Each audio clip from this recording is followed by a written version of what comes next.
आप जानते हैं, मैं 4 सुसमाचारों को बहुत बार पढ़ चुका हूं प्रभु के अनुग्रह से, लेकिन मुझे सबसे खूबसूरत सुसमाचार जो लगता है ना, वो है लूका,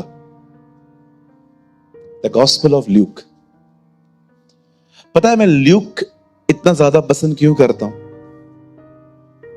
क्योंकि आप ल्यूक में देखते हैं एक से एक पापियों से यीशु मिलता है। जकई, वो स्त्री जो उसने उसके पांव धोए, गुमराह बेटा, आप ऐसे बहुत सारे लोगों से लूका की किताब में पढ़ सकते हो कि कैसे कैसे लोगों से वो मिला और उनकी जिंदगी बदली।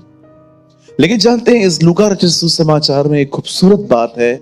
मुझे नहीं पता है आप में से कितने लोगों ने इसको पढ़ने के बाद नोटिस किया। जब मरियम के सामने फरिश्ता आता है और बाइबल कहती है, वो उसे कहता है कि तुझे बेटा पैदा होने वाला है, तो उसका नाम यीशु रखना, और उसकी सेवा क्या होगी? वह अपने लोगों को उनके गुनाहों से छुड़ाएगा, आजाद करेगा। और जानते हो, सारी बातें सुनने के बाद वो एक सवाल पूछती है, बोलती है कैसे होगा? मैं कुंवारी हूं, मेरा मंगनी जरूर हुआ है, लेकिन मैं मैरिड नहीं हूं, मैं अपने हस्बैंड के पास नहीं गई हूं, मैं ये कैसे होगा? Oh what a beautiful answer.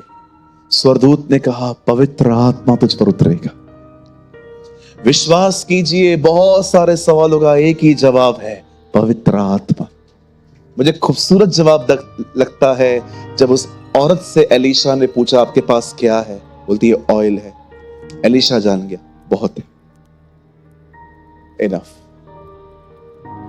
आप जानते हैं, जैसे मरियम को कहा गया कि ये बच्चा पवित्र आत्मा की सहायता से पैदा होगा, मैं आप में से हर एक को कहना चाहता हूं, जो कुछ आप बाइबल में पढ़ते हैं ना, आप वो अपनी ताकत से फॉलो कर ही नहीं सकते। आपको हर वचन का पीछा करने के लिए, वचन पर चलने के लिए परमेश्वर का अनुग्रह चाहिए। मैं आप में से हर एक को कहना चाहता हूं, इन दिनों में अपने आप से कट ऑफ होना सीखो, और इन दिनों में छोटी छोटी बातों के लिए परमेश्वर की मदद मांगना सीखो। ये ब्यूटीफुल लाइफ है जिसमें छोटी छोटी बातों के लिए आप परमेश्वर से अनुग्रह मांगे। आप बाल कटवाने जा रहे हैं, प्रभु से कहिए, प्रभु दुआ करता हूं मैं, मेरे बाल खराब ना हो। आप निकलते हैं, आपको टैक्सी रिक्शा नहीं मिलता है, प्रार्थना करिए, प्रभु जी मुझे एक अच्छा व्हीकल चाहिए घर पहुंचने के लिए। आप घर आते हैं, आपके सामने खाना रखा जाता है, प्रभु 2 रोटी है, आप एक लीजिए, एक मैं ले लेता हूं। इन दिनों में मैं आपको सच कहता हूं, हर दिन हर समय परमेश्वर की मदद से चलना सीखिए। जानते कौन से वो लोग होते हैं जो प्रेयर नहीं करते? Only 1 people, over smart people. और ट्रस्ट में, जब तक आप प्रेयर करना नहीं सीखेंगे ना, गड़बड़ियां बंद होंगी भी नहीं। कहिए ओवर स्मार्ट। मैं आपको एक एग्जांपल देता हूं। सोचो आप पाव भाजी बहुत अच्छा बना लेते हो, यू आर वेरी एक्सपर्ट। ऐसा बनाते हो पाव भाजी के खाने वाला उंगलियां चाट ले। आपका बटर जो होता है, आपका जो पाव होता है, पूरा बटर से भरा हुआ रहता है, आप एक्सपर्ट हो। मुझे बताइए, अगर आपको पता चले आपके घर में बहुत सारे गेस्ट आ रहे हैं, आप क्यों प्रेयर करेंगे? आप क्यों दुआ करेंगे कि मैं पाव भाजी बनाने जा रही हूं, प्रभु आप मेरी मदद कर दें? Because you believe I am expert. लेकिन अगर यहीं पर कोई नई बहन हो और उसे पता चले 15-16 लोगों के लिए खाना बनाना है, मैं आपको सच कहता हूं, नमक डालने से पहले भी दुआ करें, क्योंकि वो जानती है उसे नहीं आता। जानते हैं, कई बार परमेश्वर आपको स्ट्रांग नहीं पर आपको कमजोर कर देता है, ताकि आप हर समय उस पर निर्भर रहना सीखें।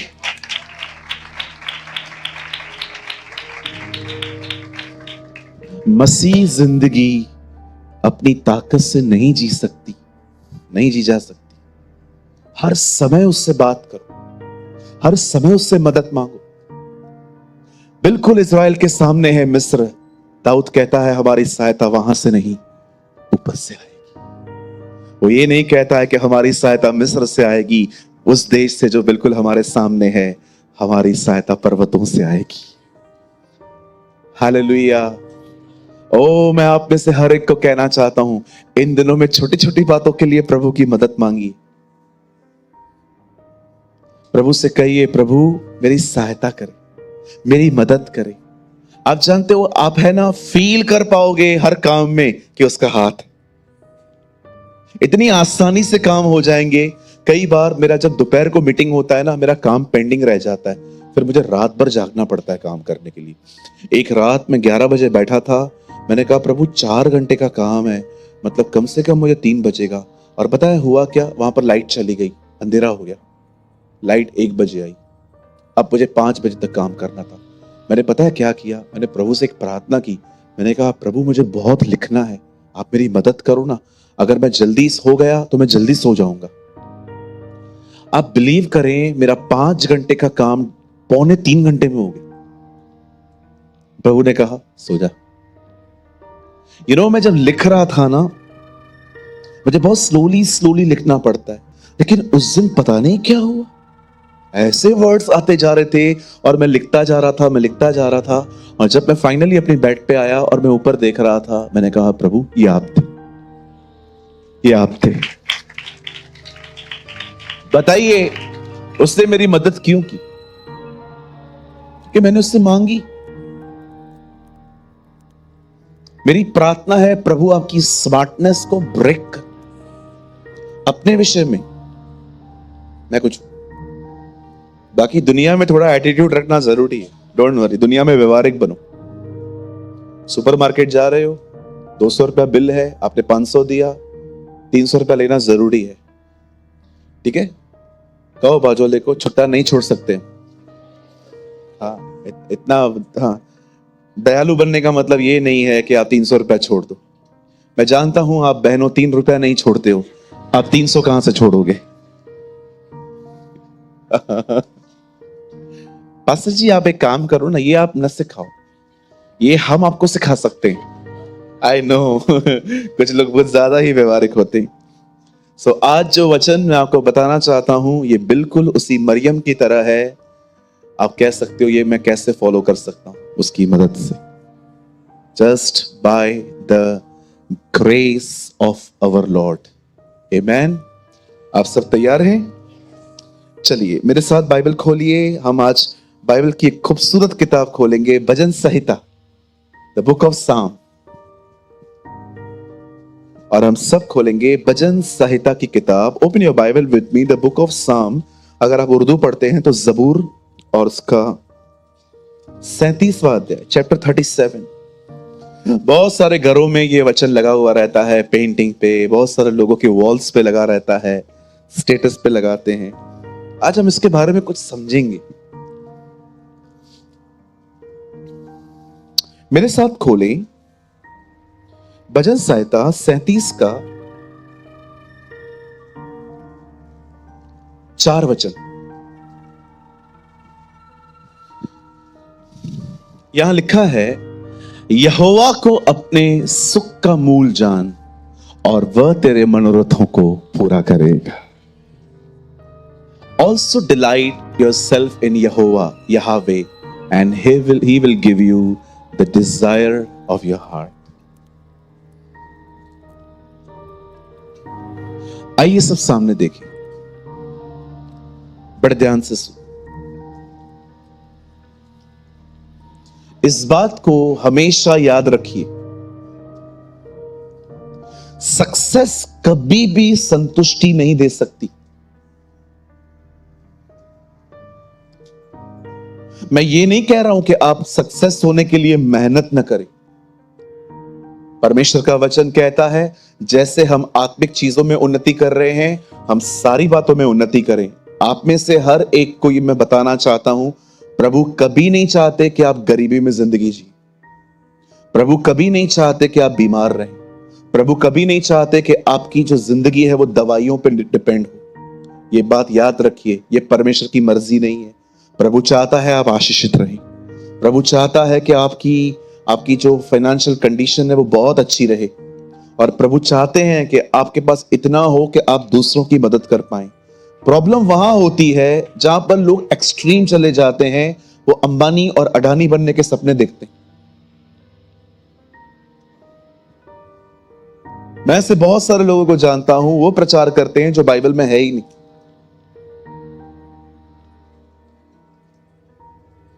मुझे याद है एक चर्च के अंदर कन्फेशंस किया करवाए जा रहे थे, कन्फेस करो कि हमें मर्सिडीज बेंज मिलेगी।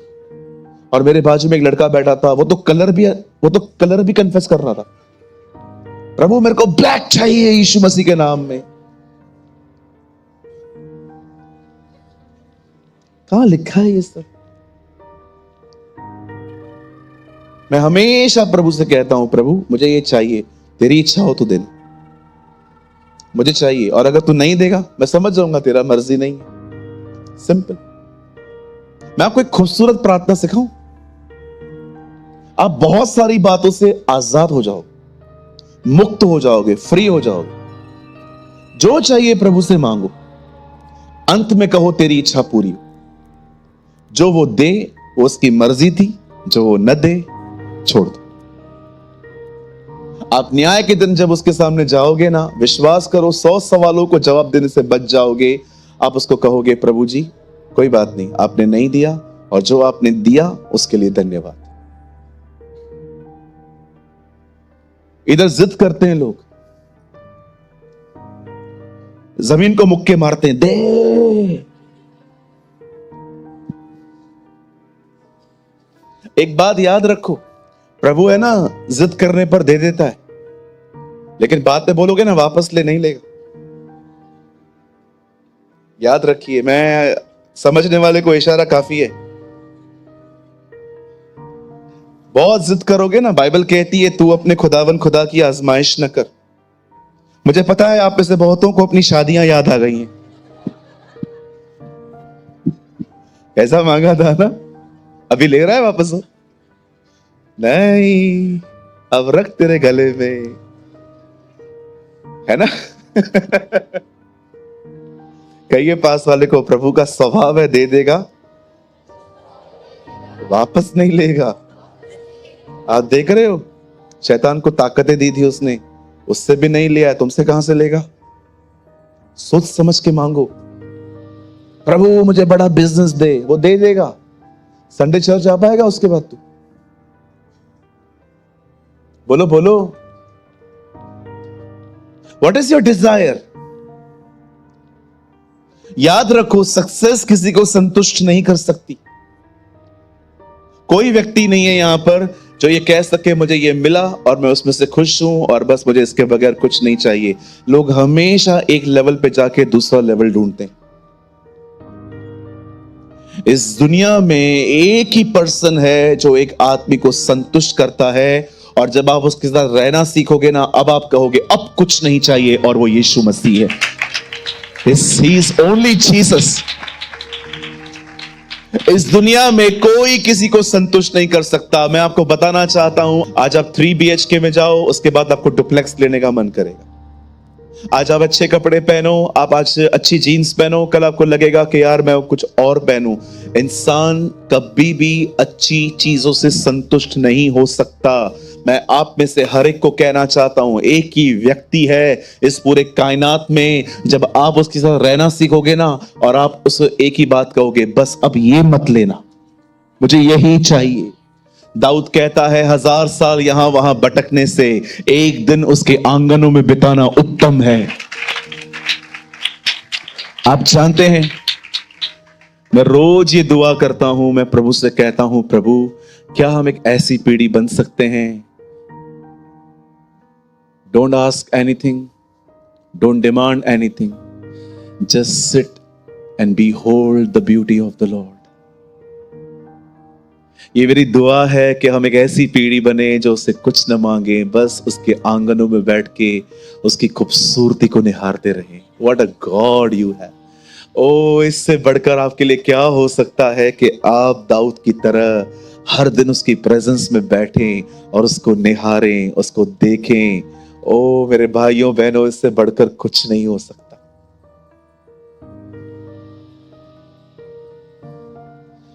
Just behold the beauty of the Lord। मैं आऊंगा अपने मैसेज में बस 2 मिनट में, पर मैं कुछ समझाना चाह रहा था आपको, क्योंकि आप में से बहुत सारे लोगों के लक्ष्य रोज बदलते रहते। संडे के दिन आप हो सकता है जील से यहां से निकलते हो, आज के बाद मैं प्रभु के लिए दूंगा विश्राम। लेकिन मंडे के दिन वो देखा होगा वोडाफोन का जो कुत्ता होता है, देखा होगा वो छोटा वाला, टेंशन में रहता है हमेशा, जो क्या नाम है उसका, पग, देखा है आपने, वो हमेशा डिप्रेशन में रहता है। ठीक है, ओके, एंड वंस अगेन कोई डॉग लवर है तो मीटिंग के बाद मुझसे मत मिलना, आपने मेरे कुत्ते के बारे में ऐसा कैसा कहा। अरे एग्जाम्पल दे रहा हूं, रिसेंटली मैंने किसी चाय के लिए कुछ बोला था तो यूट्यूब पे किसने कमेंट किया था, डोंट टॉक अबाउट चाय। मैं भी लिखने वाला था, 1 घंटे के संदेश में खाली यही बात सुनी तूने। लोग है ना, दे आर वेरी स्मार्ट, मत्ती नहीं पढ़ेंगे, मरकुस नहीं पढ़ेंगे, सुलेमान की 1000 पत्नियों के बारे में जरूर पढ़ेंगे। ये क्यों लिखा है, ये क्यों लिखा है, ये क्यों लिखा है। यहां देखिए, अगर आप में से यहां पर कोई ऐसा है जो बाइबल को इस तरह जानता है कि इनकी बाइबल अच्छी नहीं है, इनकी बाइबल में लिखा है कि एक बाप ने बेटियों के साथ ये किया, इनकी बाइबल में लिखा है कि इनके राजा दाऊद ने व्यभिचार किया, इनकी बाइबल में लिखा गया है एक आदमी ने 1000 बीवियां रखी, इनकी बाइबल के अंदर लिखा गया है इनके एक चेले ने अपने स्वामी को ही पकड़वा दिया, एक चेले ने 3 बार इनकार किया। मैं आपसे एक सवाल पूछना चाहता हूं, जो ये सोचते हैं कि बाइबल के अंदर इस तरह की करप्शन है, मैं आपसे एक सवाल पूछना चाहता हूं, मुझे बताइए बाइबल के अंदर जो कुछ भी ये लिखा है ये एक आज्ञा है कि रिकॉर्ड है? कितने लोगों ने पढ़ा कि यीशु मसीह ने खड़े होकर कहा ये सब करो? अरे बेटियों को टच करना, बाइबल कहती है अगर तुमने किसी की तरफ देखा और सोचा तुमने पाप कर दिया। ये नहीं पढ़ेंगे अपन, हम पढ़ेंगे वो वाली चीजें। जब आप सुबह न्यूज़पेपर पढ़ते हैं ना तो वहां पर जितनी भी खबरें होती है ना, बैंक लूट गई, मर्डर हो गया, कातिलों ने ये कर दिया, वो कर दिया, मुझे बताइए न्यूज़पेपर आपको खबर दे रहा है कि न्यूज़पेपर आपको ये कह रहा है कि तुम भी करो? परमेश्वर ने अपने वचन में जो कुछ लिखा है उसमें बहुत सारी आज्ञाएं नहीं है, उल्टा प्रभु ने हमको बताया है इन्होंने किया है, तुम मत करना। याद रखिए, ये मैं नहीं, ये बात अंकल बिली ग्राम कहते थे, live every book, live, read every book, live in the Bible. ये करप्ट बुक नहीं है सर, ये पवित्र आत्मा की प्रेरणा से लिखा गया है। और मैं आपको सच कहता हूं, मैं घमंड करता हूं इस चीज के लिए कि परमेश्वर ने हमें हमारी भाषा में, प्रभु ने अपना वचन दिया है हमें।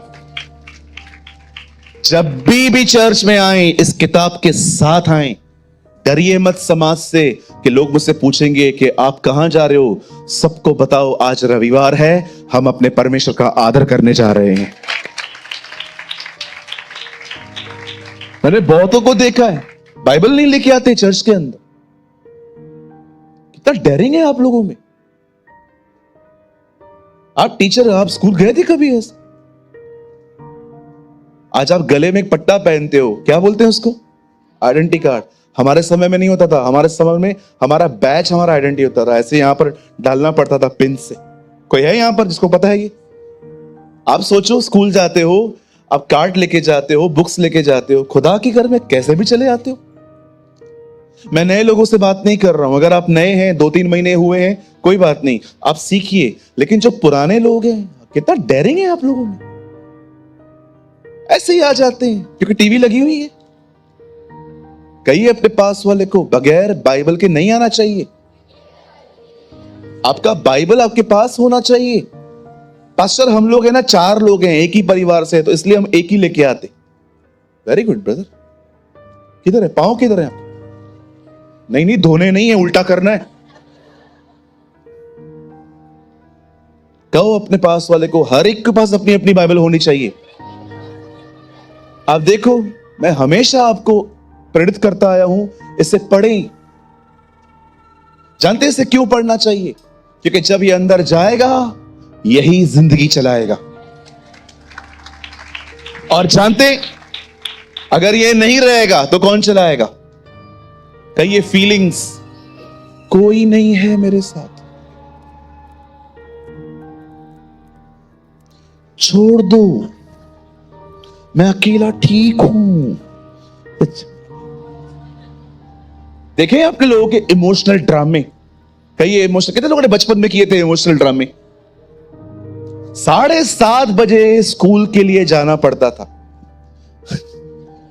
मेरी फैमिली समझ गई मैं क्या बोलने वाला हूं। 7:30 जय मसीह डैडी,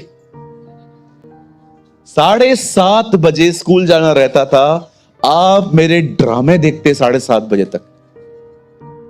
मैं यूनिफॉर्म पहन के ऐसा बैठा हुआ हूं ताकि सबको लगे कि मैं चाहता हूं जाना, लेकिन मैं जा नहीं पा रहा हूं। 7:30 वैसे बैठता था। मेरी मम्मी दूर से कहती थी, क्या हुआ? बहुत दर्द हो रहा है। हम सिंधी में बोलते थे, मौके जाम सूर तो पे। और मेरी मां मुझे बोलती थी, 7:45 के बाद ये दर्द नहीं होगा। बताओ क्यों? 7:40 स्कूल का गेट बंद हो जाता था। और आप विश्वास कीजिए, मैंने कई बार ऐसा किया था। जैसे 45 हो गए, मैं यूनिफॉर्म पहन के ही सो गया और मैंने चद्दर ओढ़ी और मैं अंदर से। कोई है मेरे साथ? कोई आप करते थे ऐसा कि मैं अकेला ही करता था? कोई और भी है? ये ड्रामे सबने किए हैं ना। आप जानते हो, जिन लोगों की जिंदगियों में प्रभु का वचन नहीं होता है ना, उनकी जिंदगी में सिर्फ ड्रामे होते हैं। कहिए ड्रामा। हाँ, हिंदी वर्ड बोलूं, नौटंकी। कहिए नौटंकी। हाँ, एक बार इतना मजा आया, महाराष्ट्र की एक जगह पे हमारी मीटिंग रखी गई थी और मुझे पता चला कि उसी हॉल में शाम को भी एक मीटिंग है। हम वहां पहुंच गए और बाहर वहां लिखा था नाटक। जैसे हम वहां पर गए, सेम हॉल में एक जगह पे हम, मेरा फोटो लगा हुआ था, मेरी मीटिंग है, उसके बाजू में लिखा था नाटक। तो मैंने ना ऑर्गेनाइजर से पूछा, मैंने कहा ये क्या है? बोला सर, इसी हॉल में बाद में नाटक है।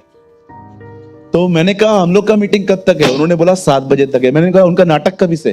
बोला 7:30 से। आप बिलीव करिए, मैं अंदर गया हूं, हम प्रचार करने के लिए जैसे अंदर गए हैं, उनके जो लोग थे ना, नाटक वाले, जो लोग उस नाटक को अटेंड करने आए थे, वो भी हमारी मीटिंग में बैठ गए। मैं देख रहा हूं लोग तंबाकू खा के। आपको लगेगा गौरव आया हुआ है। कौन था वहां पर मेरे साथ? गौरव भाई थे और मेरे साथ एक और भाई थे वहां पर। आप बिलीव करिए, लोग वहां सामने बैठे हैं, टोबैको खा रहे हैं। चालू कर चल। अब मुझे एक कंफ्यूजन हो गया। आपको पता है, वो भी लोग थे, हमारे भी लोग थे। बीच में मसीह लोग बैठे हैं, बाद में वो लोग बैठे और वो ऐसे, और मसीह लोग। आप सोचो, ऐसी सिचुएशन में मैंने प्रीच किया और 45 मिनट्स के बाद, आप विश्वास कीजिए, मैंने अपनी आंखों से देखा लोगों ने तंबाकू निकाल निकाल के अपनी जिंदगियां यीशु को दी। Oh, this is Jesus.